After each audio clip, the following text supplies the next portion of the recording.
Often, when we talk about bodies, what we're really talking about is body image, how we think and feel about our bodies, how our inner world relates to the outer world. And that's a perfectly valid conversation.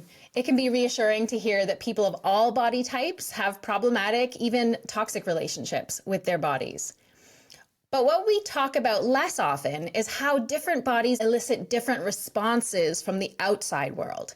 How, even if you're one of the lucky ones who are happy with your body, the world can impose judgment and limits on you if you deviate from the socially celebrated body type, which in modern Western culture is thin and generally white. I hear from people all the time who tell me that they don't see themselves fitting into a swinger setting because they aren't the thin string bikini wearing body type that they so often see represented in social media. And I feel for those folks.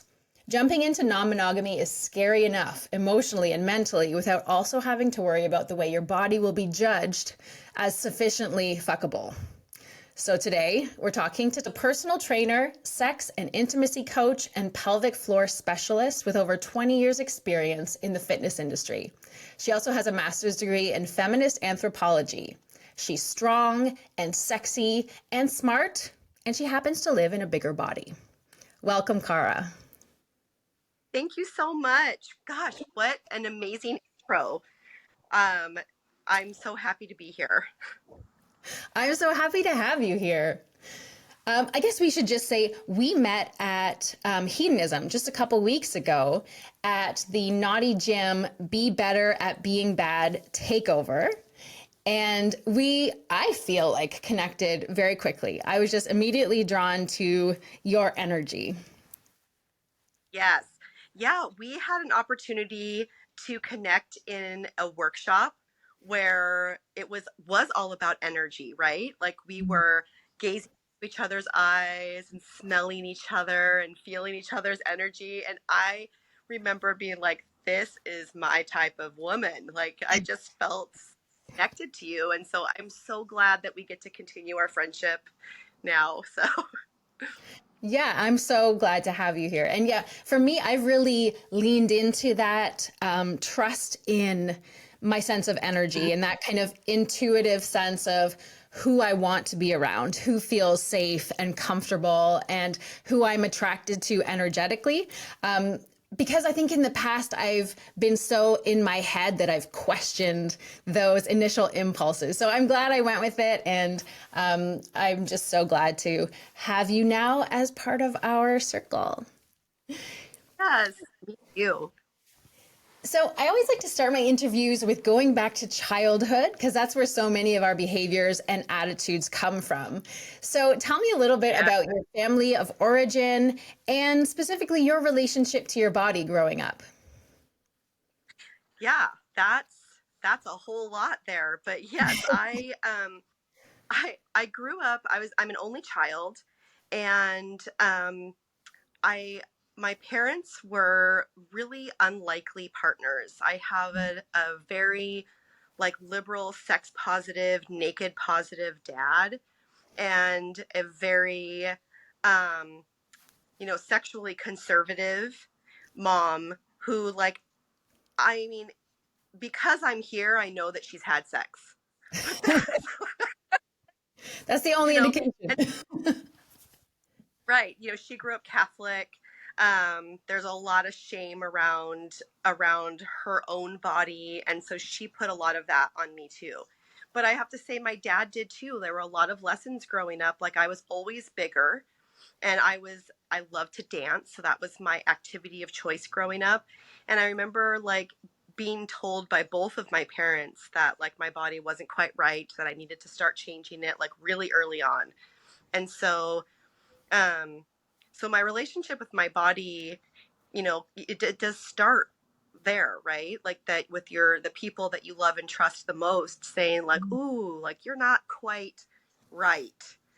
And so that, and being in the dance world, it's very thin, and I wasn't, but I loved to move my body and express myself in that way. And I'm so glad that I had opportunities to do that because the movement of dance made me feel so powerful and sensual and lovely.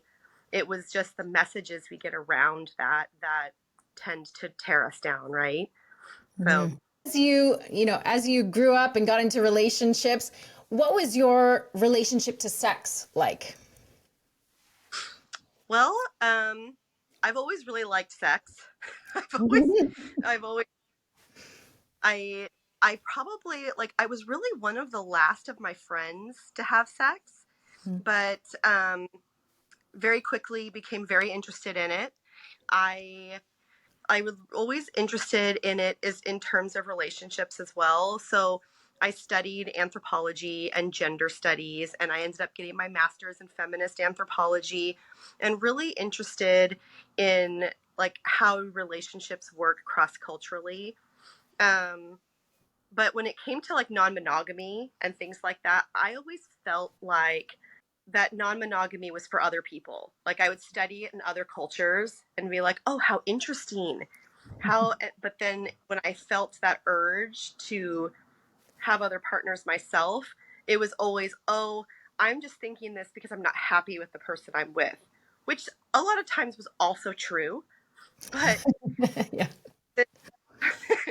it wasn't until I was in the relationship I am now, where I'm very happy. Like Matt is my best friend. We get along so well. There are so many layers of that where we agree on like how to parent, how to run our household, our political views, our communication styles. That when I started wanting to have sexual relationships with other people outside of our relationship, when things were so good, including our sex life was so good, I was like, oh, maybe there is something to this non-monogamy thing that actually applies to me too. Right. So, how did that conversation go? Who brought up non monogamy? Was it you? Yes, it was absolutely me. Um, and it's so interesting because my non-monogamy journey actually came at a point of real body liberation for me too. So I'd had a lot of feelings about non-monogamy. I had read a bunch of books, like I had read Sex at Dawn and Lust in Translation and Mating in Cap. But again, in my mind, it was still for other people. And I had just had my youngest son. He's 7 years old now. And I just felt like my body had betrayed me.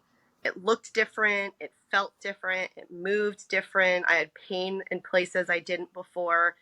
I like I couldn't I couldn't like really seek the change that I wanted and to like quote unquote get my body back after having this baby, and it affected my sense of self and it affected my sex drive. Like I didn't feel sexy when I just didn't feel good in my body in a lot of ways. I didn't recognize myself. And so then my best friend and I had this opportunity to go to Mexico, and it was like the first time in years since I had had my son where my body was celebrated. There's cultural differences, right, of where the ideal body type is. And in the United States, I'm very much not it. But in Mexico, very much more it. And I got to feel sort of what it felt like to take off some of these layers of shame that we internalize from society on how our body should look, and really see myself differently. So I wasn't like seeing my body as a betrayal. I was seeing it like I was seeing other people appreciate it, and like it helped me learn to appreciate it myself. And I got home and I was like, it's on. Like I just want to fuck every day. I feel like a goddess. But then in the midst of that, the non-monogamy stuff sort of bubbled up. And so I brought it up. It did not go well. It like my husband, like he's such a romantic, and he still is, like, even in this non-monogamy journey, very romantic. But what comes along with a lot of those ideals is that things are a certain way. And so he initially sort of rejected the idea because he didn't want to feel less special. And I get that. Like, I struggle with that too. And it was my idea. And so eventually we sort of got to a point where he was like, like, I saw how, like, basically when we were able to have really frank conversations about non-monogamy. It was the first time ever in any relationship I've ever been in where I felt like I could be like my most authentic self. And as someone who really loves me, when you see that in someone that you really love, like, it's really hard to deny. And I think that that's where things started for him. And then we were able, like, I think one of the first things we did was have a threesome with another woman, and then he was much more fine with it from then on. It's like, oh, okay, this is kind of fun. Yeah, it's like, okay. Like,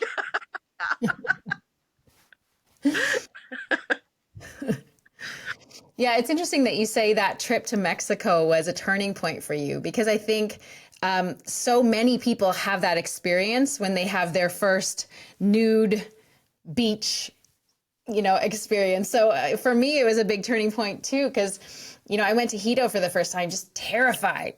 As a person who's always struggled with my body image. I thought, oh my God, this is going to be terrible. I'm staying on the prude side. I'm not going over there. Like, I'm just doing this for my husband. And, and I went, and within the first 10 minutes, I looked around and realized, oh my God, there are so many ways to be beautiful. And, yeah, the bodies with dimples and scars and, curves, those were the ones that I wanted to look at. I realized that I love a woman with curves. I was, I think something very masculine in me came out and I was like, oh my God, I just want to like num, num, num, right? In there, all of it. Like yeah, I was so attracted to the curves and the bigger bodies. And I realized that I would hate on myself if I was in that body that right now I'm feeling so sexually drawn to. And what's going on here, right? Like, if I find it sexually attractive, why would I be upset if that was my body? And so it was the beginning of a lot of like exploration of, what is this that tells us we must be this way and we must chastise ourselves if we're not? And why is sexual attraction different and more open and liberal and widespread than what I would allow myself to be okay with in my own body? And so it's been such an yeah, interesting experience. yeah. I think there is something to like the stripping away of things when you just can show up like in a nude beach setting like that. But it's so interesting too, like when you were talking about the difference between your own like sexual preferences for then what you would want for your own body. And I think that's because of our programming, right? Like our social programming and our evolutionary programming. Like, we as humans evolved as social beings, right? So like our literal survival was based on getting along with others and going with the group. And Yeah. like, and so like so there's something in our like lizard brains that think like if we don't conform or we don't try to fit in, we literally won't survive. And part of that is in our desirability, or like the or our desire to show up in our bodies in a certain way. And but we know that we really truly can see beauty as it comes in all different sizes.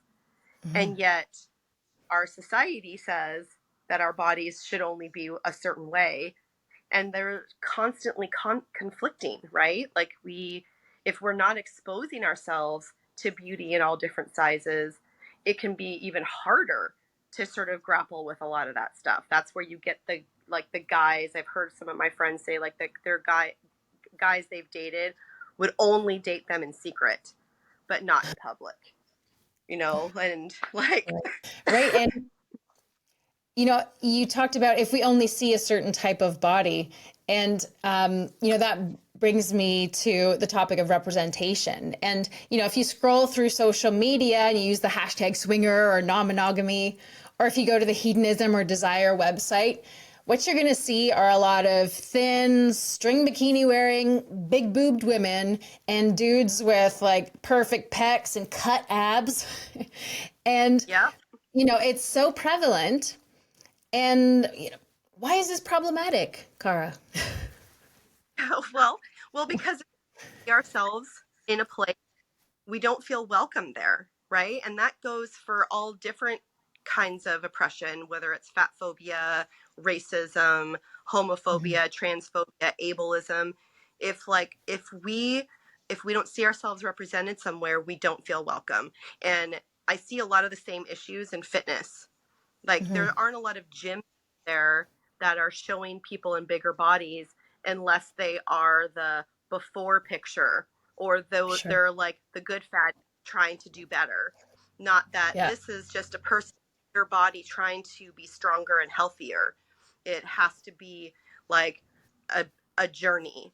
And but I've seen that too. Like when I first started going to sex clubs in my area, I was looking at the pictures for like the theme nights, and I'm thinking, oh fuck, like I'm not going to fit in here.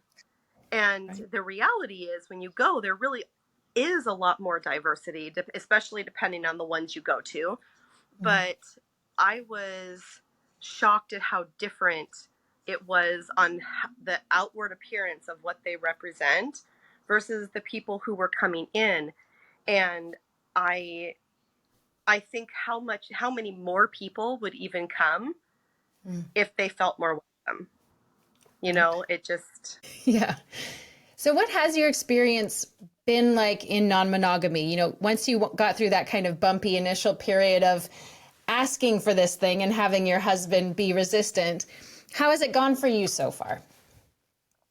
well, I mean, it continued to be bumpy for a while. I think that in the beginning I just wasn't really sure what I wanted. Like, did I want to just have like fun, flirty text conversations with people? Did I want like a boyfriend or a girlfriend? Did I just want to did I want to go on a bunch of dates? Like what was it that I wanted to do? And I really didn't know. Mm. Um Tried a bunch of things, and the first thing I did was get on the dating apps. And that was like, I know, like I've heard some of your podcasts about going on the dating apps and trying that out. And in some ways it can be kind of fun. Like I do love, especially if I do have the time to sift through some of that stuff, because it makes me feel good. I get a lot of connections. Um, but also, like, it can also be a total train wreck. I get a lot of people who don't really understand non-monogamy, and they'll give me the like, oh, so your husband doesn't please you. And Mm. that's just really annoying me. Like that's an instant no.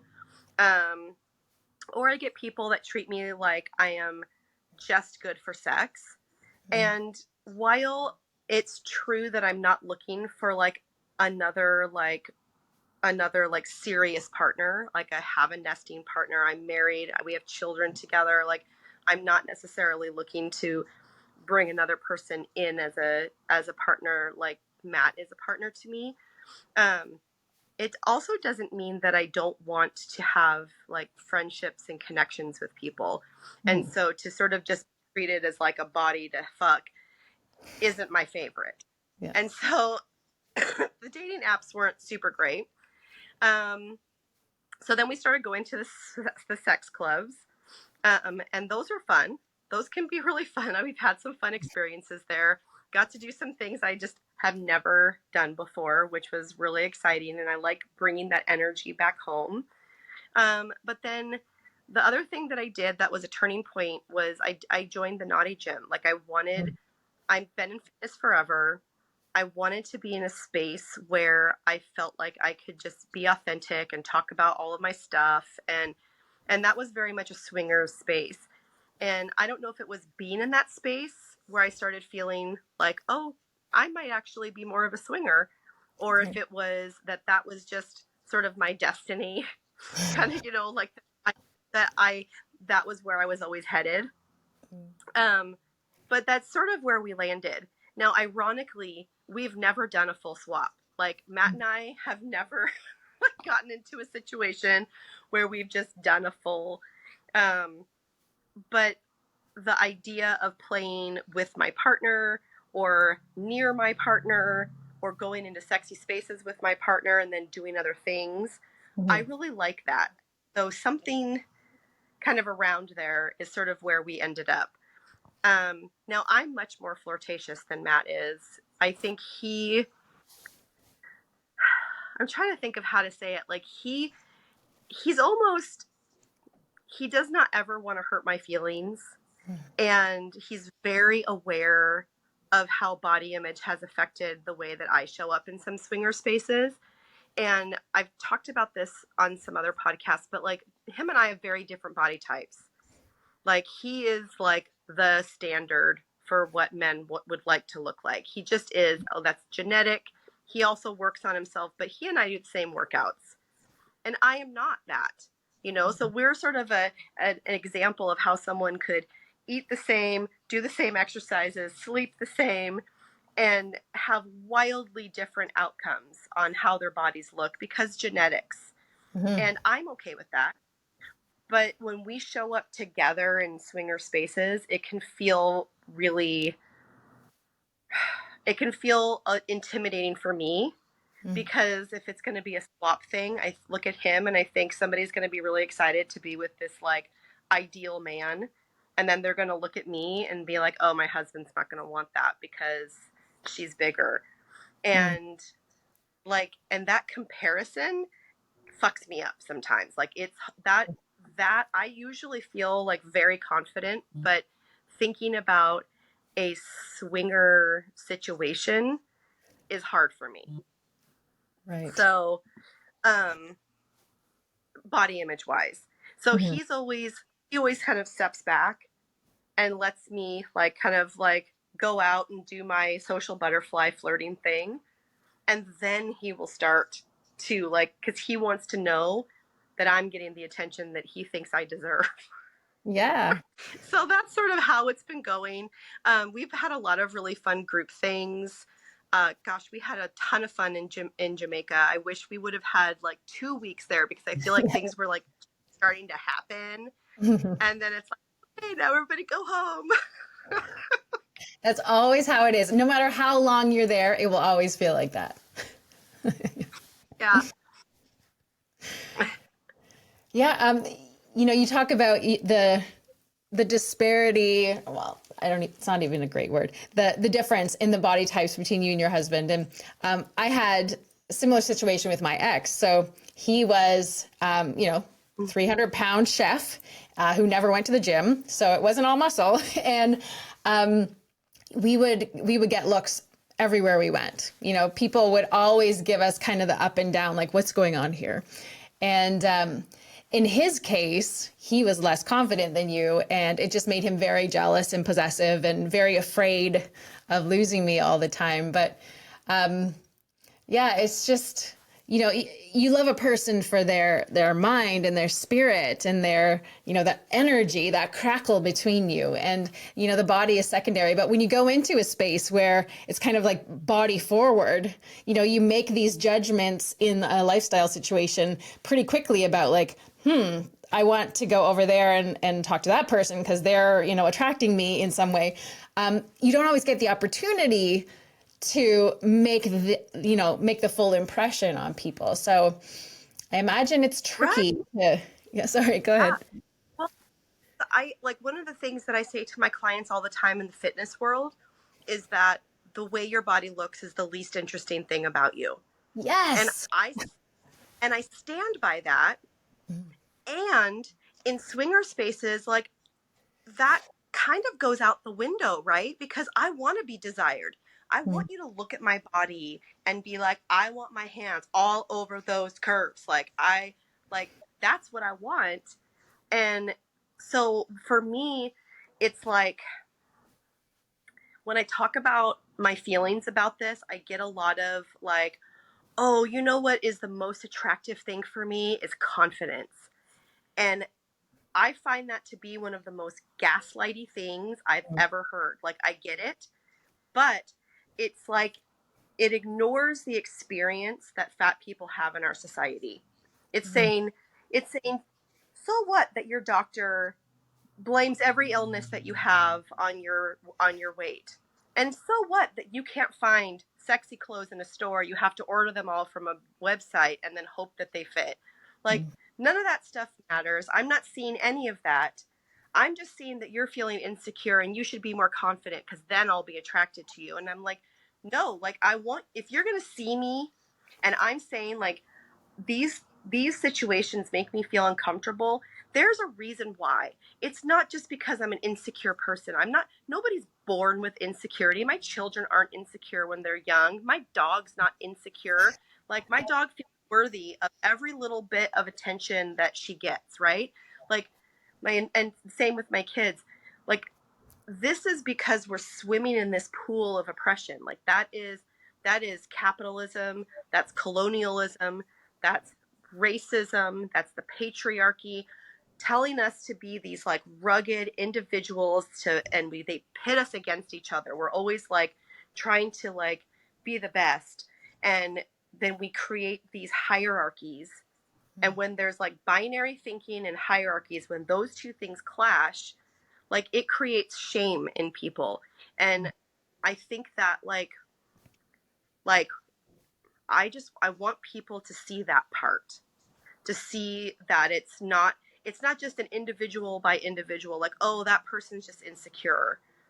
I want people, the pain and the layers of privilege and intersectionality that goes into someone feeling uncomfortable in their bodies, because it's not just like, oh, I'm not that confident of a person, because I actually do think I'm beautiful. I really do.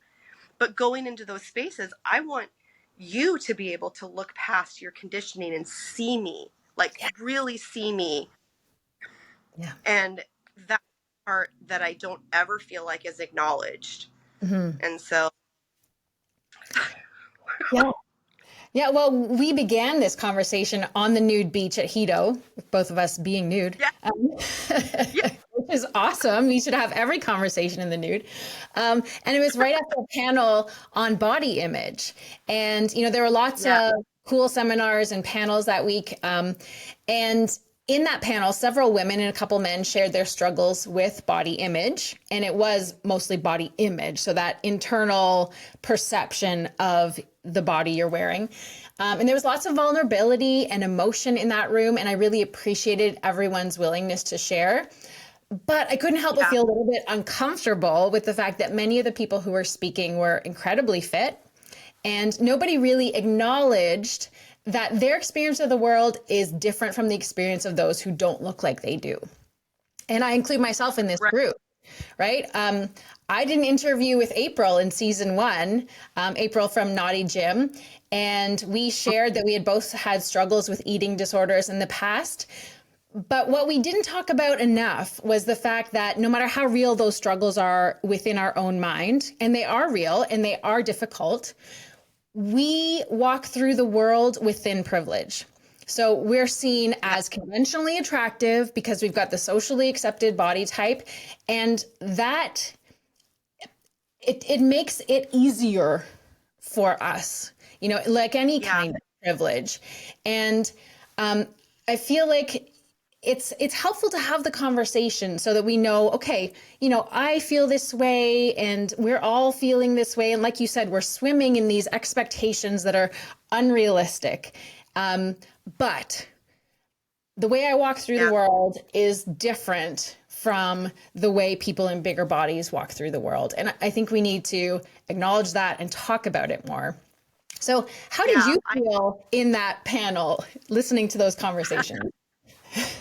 So I really felt like, first of all, I think it was an incredible way for us to see how this systemic oppression affects every single person. Mm-hmm. Because see how there was a man there who is like one of the most attractive men I've ever seen tearing up because of his experience in his body, and then like the archetype of, you know, European, like white European female beauty tearing up because of her experience in her body. And so I think that in that way we see like how it affects us all. And if there had been more time, I would have loved to have more conversation about privilege and intersectionality. Intersectionality is a term that was coined by Kimberly Crenshaw. She was a lawyer. I think it was, oh gosh, I think it was in the mid 90s, but don't quote me on that. But anyway, it was a way for her to explain the way that our different identities intersect. So while like I have privilege as a white person, I experience oppression as a woman. Mm-hmm. I have privilege as like heteronormative presenting, but then I have oppression as a fat person. You know, like so so when I walk into a situation in a conversation like that, I am always looking at like where do my identities intersect with the other people's identities who are in this room, and what ways can I be an ally? Because like as a white woman, I feel like it is my job in a lot of situations to try to either elevate the voices of people who have less privilege than I do, or to point out the oppressions that people who have less privilege than I do face. And I do that in my fitness career as well. And it can be tricky sometimes because, like, I live in Oregon, it's very white here. I want to elevate the voices of Black and brown people. And how do I do that without tokenizing people as well? You know, which is, you know, maybe a whole different conversation, but like, but that is how I walked away with that situation. I felt like it was therapeutic in the way that sometimes getting the shame that we feel inside onto the outside is really helpful. I also think that it would be really important to talk about some like real steps that we all could make to be more of a community. Because like if you see everybody is affected by body image, Yeah. like what that tells me is that like if I'm not okay, you're not okay. And if you're not okay, I'm not okay. So it strips away this like rugged individualism that I was talking about that comes from the patriarchy, right? And how can we actually take steps to be a community more and more?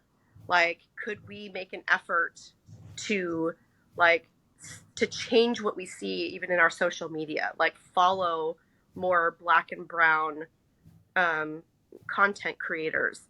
If we own a business, could we make an effort to post more bodies that don't fit the stereotypical norm?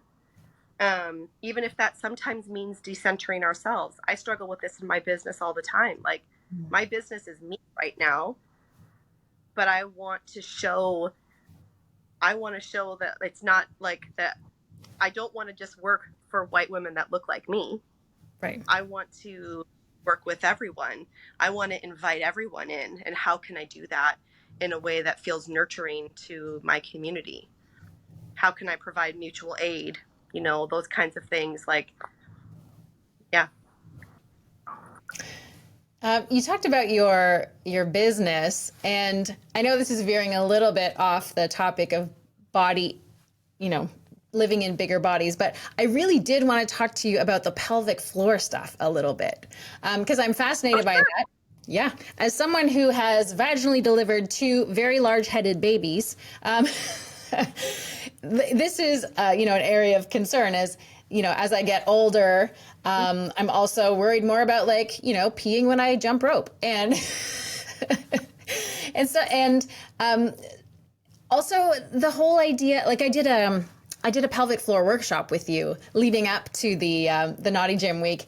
And I was fascinated to hear that I was breathing and bracing completely wrong in all of my weightlifting exercises. And I've had a hard time orgasming forever, but I'm a person who carries a lot of tension in my body. So is it possible that all of these things are connected? Sure. Well, and like we carry trauma in our pelvic floor. And Mm. and so you say like, oh, it's veering off. It doesn't feel like it to me because our pelvic floor health is so intertwined with a lot of the beliefs that we have about ourselves, right? Like if we've had trauma, especially sexual trauma, we store it there.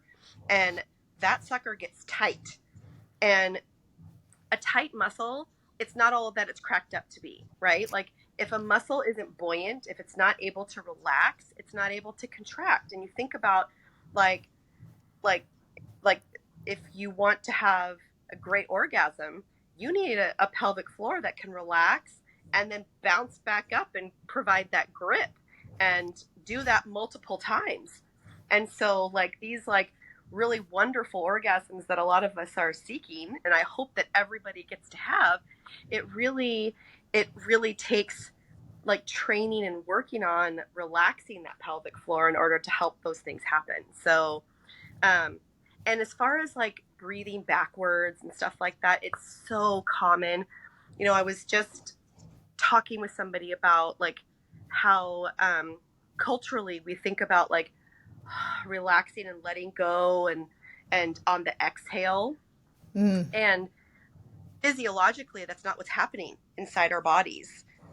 The exhale actually contracts the pelvic floor and the inhale relaxes it. So it takes a lot of unprogramming in order to like get that breath back on track. And so, but yeah, it definitely can make a big difference over time. Don't give up. Yeah, it's so weird because you think of that like breathing out is, as you said, the relaxation, but really your body has to squeeze that air out of your lungs, right, in order to get that Ah, exhale. So it's such a yeah, mind shift to start thinking about, oh wait, it's the other way around. Yeah, and you yeah, said, your body has to relax in order to have an orgasm. Like nothing in me is relaxed ever. I am so tightly strung at all times. Um, maybe this is why I feel like a little bit of, a little bit of mushrooms help me have better yeah. orgasms. It's just very thorough massage for. Yeah. So what's your top? Sorry, go ahead. Go ahead. What's your top tip for women who want to have a healthier pelvic floor? Well, I would say like see what's going on there and see a pelvic floor physical therapist or physio. Okay. Um, but then the second one, if that's not something that you can or want to do, is focus on the breath. I can even take you through like a short core breath right now if you want. Yeah. Okay, so if you're sitting in your chair, like whatever you do when you're listening to podcasts, I'm always showering and putting makeup on. Yeah. So down here, just as you inhale, I want you to think about your belly expanding and your pelvic floor dropping. And if you need the visual, you can think about like that diaphragm pulls air down into your lungs like the plunger of a syringe. And as it's doing that, your pelvic floor drops and relaxes as well. And then as you exhale, you're going to imagine that you're picking up a blueberry with your vagina, or your pelvic floor is like a jellyfish swimming away, and you're going to exhale, push that air out. So inhale, relax and expand, and exhale, pick up or swim away. And if you're standing doing your makeup, that's even better because a lot of times if we're standing in this like ski jump position, maybe in the balls of our feet, we're Mhm. loading more of our pelvic floor, and it'll feel almost like you're zipping up your clit, which is a place where we don't get as much action. Like we can control the back of our pelvic floor a lot more. Like if you think about it, you can probably squeeze your asshole right now. But if I ask you to front, it's harder to do because we're not as strong there. And Right. so in that front leaning position might be the perfect position to do that. So for all of you that listen to this, you're putting your makeup on, zip your clit. Okay. So again, as you're describing that, I'm like, okay, my body feels like it wants to do the total opposite thing. So I'm really going to have to work on this. I have to be very conscious of the breathing connection to my pelvic floor. Yeah. And Weird. sometimes it help like to have some feedback. So if you put like something in there where you can feel yourself kind of contract and relax, Hmm. that might help too. To give yourself something to like hold on to, as it were, like Right. Like those Kegel balls or whatever. yeah, or a finger or a tampon or a dildo, like whatever like whatever works, Well, just so those that sounds you like more have fun. yeah, right. And feel like maybe a partner. You get to feel that relaxing and contracting. Yeah. Okay, cool. I don't have any more questions. Is there anything else you wanted to talk about or say or bring up? No, I think we covered a lot of what we intended to, which makes me feel really happy. I'm excited that this is going to be out in the world. Yay. Yeah. Okay, Cara, this has been so fun. And I am so grateful that you took the time to join me and talk about this a little bit more. Tell people where they can find you. So you can find me on Instagram at Cara Turnquist with a C, or at push.fitness.salem. Um, and you can also check out my website, which is www.thepushfitness.com. Great. Thanks so much and enjoy the rest of your evening. You too. Good Kegels. Bye. Bye.